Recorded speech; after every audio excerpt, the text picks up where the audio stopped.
The National Student Financial Aid Scheme is once again late with the payment of stipends. NSFAS says it's working with institutions to implement the reforms needed so that systems can work properly. We're joined by the South African Students' Congress President, Vezinhlanhla Simelane. Good evening and thank you for your time tonight.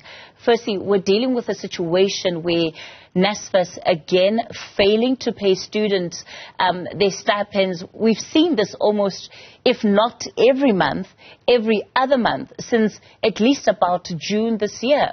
How has it been affecting you as students? A good evening to you and good evening to our viewers at home. I think, one, it's unfortunate that there are students who have not received their payment this time and going, especially in a period where we are writing examinations. This is a critical time for our students because they need to be able to focus on their studies, but it becomes difficult if they not receive their allowances. So it has been affecting us badly. There are students, by the way, even today, who have not received their allowances since the beginning of the year. So you can imagine that situation.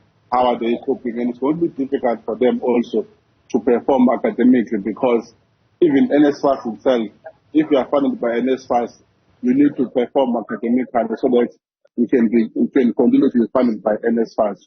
So under these conditions, it's very, very difficult for our students.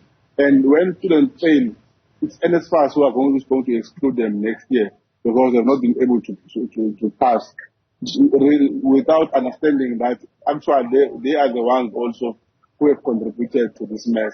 And number two, the question of universities as well, because when we engage NSFAS to understand what's really happening, we find out that some of the universities, they've not supported what we call registration created to NSFAS, so that NSFAS can be able to process payments. So in that regard, we are calling for NSFAS, at least for those students who have not received their allowances, at least they must also take that money to the universities themselves so that they can pay those students, because they cannot wait for their system to fully function at this point in time. Like I'm saying, that we are writing examinations. It's a very bad situation for us at this time. Mr. Simelane, unfortunately, we're going to have to leave it there for tonight. We do apologize for the poor audio quality to that particular interview. But, of course, what we know is that students have not all received their stipends. NSFAS putting, at least some publications, putting that figure at close on 100,000 students that to date are still waiting for those funds to be released to them. Some institutions have gone as far as setting up soup kitchens. They're collecting food that they can give to their NSFAS recipients just so that they're able to concentrate and stay the course during what can be a very difficult exam period. Undoubtedly, you'll hear more about the story as the week develops.